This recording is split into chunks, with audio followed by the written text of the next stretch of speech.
como eu disse, né, no final da gravação passada, nessa gravação eu vou falar basicamente de ortografia.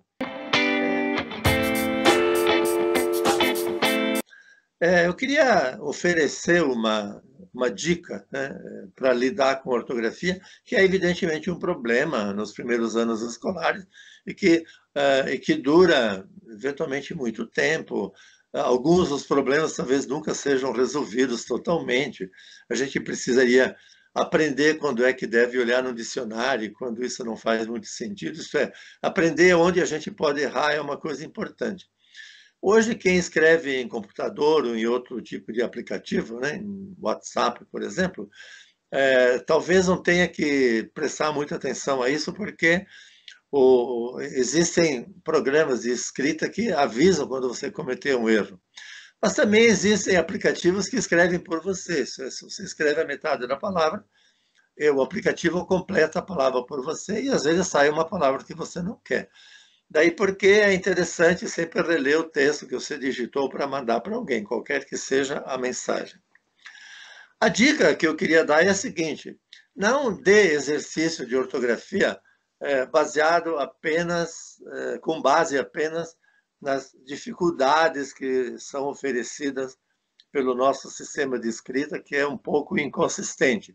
Por exemplo, uma palavra pode ser escrita ou com X ou com CH, ou com X ou com J, ou com S, dois S, C cedilha, S, C cedilha, e assim por diante. Existe inconsistência no sistema ortográfico que fazem a gente cometer erros ortográficos.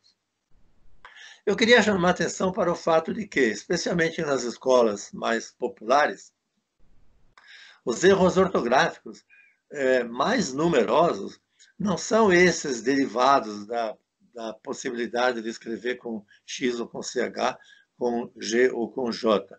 São os erros derivados da variação linguística, isso é, derivados de como nós falamos e como os alunos falam.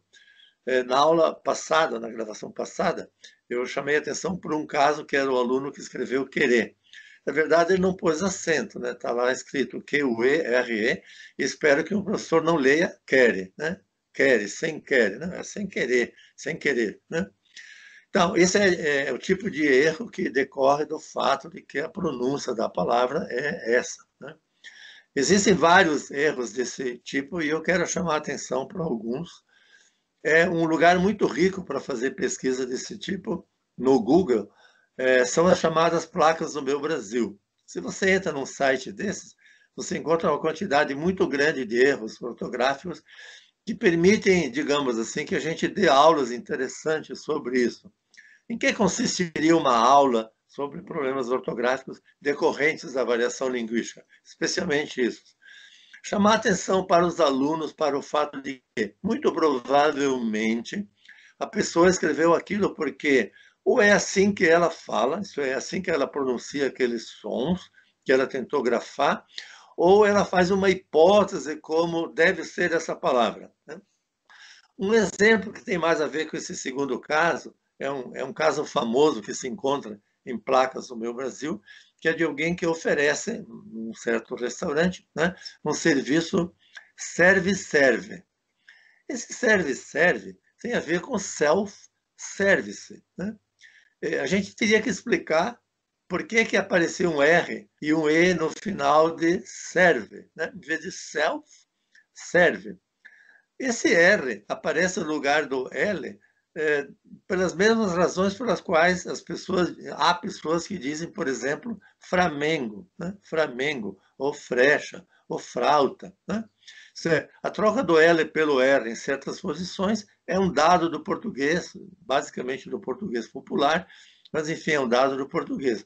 Que o Banho mostrou num livro dele, né, Língua de Eulália, que é usado por Camões, tem lá frecha, inglês, por exemplo, né? Agora, por que tem serve em vez de self? Self é uma palavra inglesa, então muito provavelmente um dono de restaurante ou de beira de estrada ou não muito letrado, e considerando que tipo de serviço é o self-service, isso é, que a pessoa mesma se serve, e talvez porque possa repetir, tenha entendido que essa expressão inglesa self-service seja serve, serve, né? Então, escreve, serve, serve, não porque é idiota, mas porque formulou uma hipótese errada, mas não necessariamente maluca. É uma hipótese que dá conta do evento, que é almoçar num service, num serviço self-service, e resolveu, de alguma maneira, a grafia do self, que é uma palavra que não é portuguesa. Então, esse é um exemplo, digamos, que envolve as duas questões. Como se pronuncia, como provavelmente se pronuncia, e também uma hipótese para conferir sentido a essa expressão.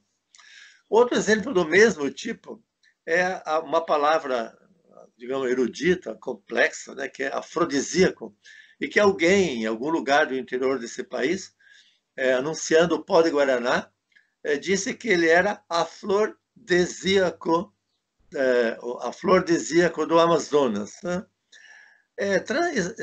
Transcrever afrodisíaco como afrodisíaco é evidentemente um erro, ou é uma sucessão de erros, mas inclui hipóteses muito interessantes. Né? Digamos, já que a palavra é desconhecida, o cidadão tenta conferir sentido a essa sequência, e ele encontra em afrodi uma possível sequência que tem sentido. O A é o artigo definido, fro é uma grafia popular de flor, uma pronúncia popular de flor, né? Minha flor, né? Músicas caipiras, etc. Ele escreve flor, ou seja, ele sabe escrever, e ele escreve o DI, né? Dizíaco, como DE. Isso é, ele tem uma noção muito razoável de como se escreve, que fro se escreve flor e que di se escreve de. Só que ele erra, porque ele não conhece essa palavra. Zíaco ele escreve lá, digamos, de uma maneira adequada, interessante, né? Z-I-A-C-O, que é uma maneira correta de escrever zíaco, se essa palavra existisse. Mas, evidentemente, que essa escrita, por mais sofisticadas que sejam as hipóteses, resulta numa hipótese errada. Mas vale a pena valorizar essa capacidade de análise que os cidadãos têm e que, eventualmente, os alunos têm nos erros que eles cometem, que são, por exemplo, do tipo escrever foram com a ou tio. Foram, né? Eu estou citando esse exemplo porque também encontrei no documento que liberou a edição de Os Lusíadas. Né? Um monge lá escreveu foram, né? E escreveu declaram com a o tio. Né? Os alunos confundem o passado e o futuro, o presente e o futuro. Um se escreve com a o tio e outro com a o. E às vezes a gente estranha, por que será? De onde será que o aluno tirou esse erro? Mas se você explicar para eles que quando a gente diz, por exemplo, declaram e declararão, né? Declararão, ou melhor, declararão e declararam, a única diferença na sílaba final é que ela é ou tônica ou átona. Mas a gente não fala um meio, a gente não fala declararam ou foram. Né? Por isso que o aluno, eventualmente na dúvida, escolhe o a, o tio. Há muitos erros comuns, do tipo escrever menino com i, ou escrever imprimir com e, né? Então, você escreve menino com i, você é corrigido, você acha que ali é um e, aí aparece uma palavra como ministro e você escreve com e, porque você acha que todos esses is, na verdade, são es. O que permitiria introduzir um outro conceito, que é o de hipercorreção. Você corrige onde deve corrigir, e por analogia, porque o contexto é o mesmo, você também muda palavras escritas, sons, onde não deveria ser corrigido. Talvez o melhor exemplo disso seja a dupla mal com U e mal com L, que são frequentemente trocados. Né? Mau humor às vezes aparece como mal com L, e o mal aluno aparece eventualmente como o mal aluno. Né? Então, essas trocas de letra são resultados de uma análise equivocada, mas que é baseada na nossa pronúncia. Né? Existem alguns casos muito interessantes. Por exemplo, encontrado nas placas do Meu Brasil.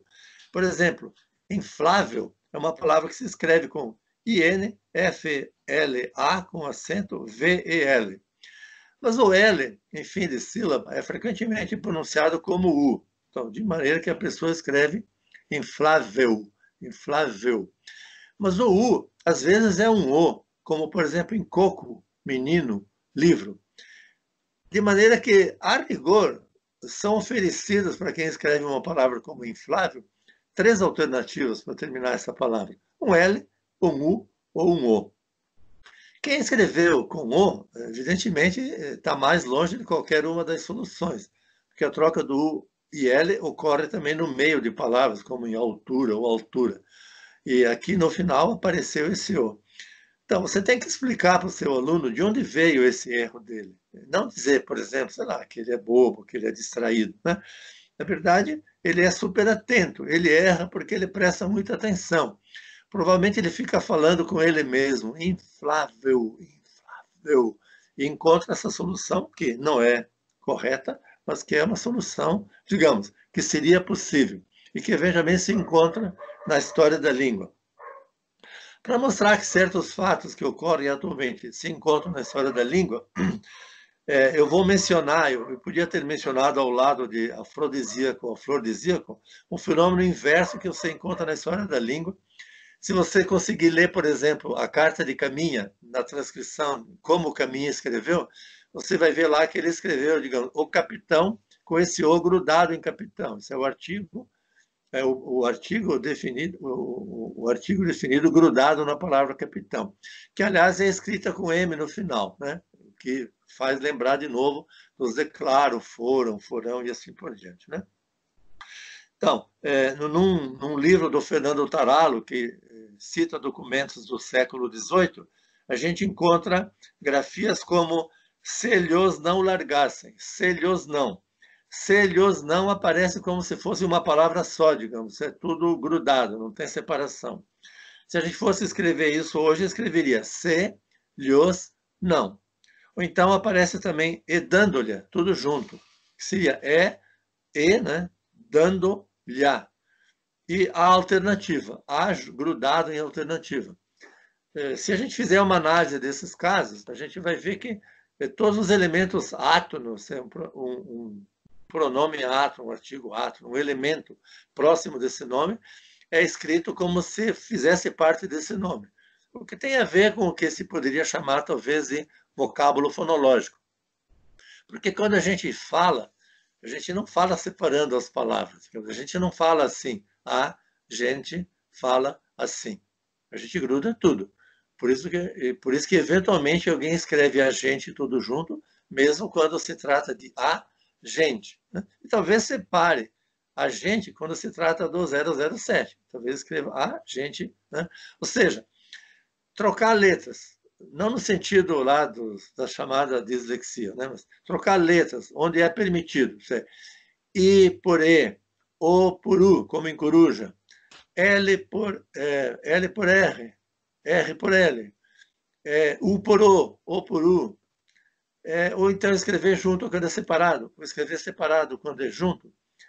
São erros que não estão previstos nos livros didáticos. Essa aqui é a bronca que eu queria dar, digamos, né? Nos autores de livros didáticos.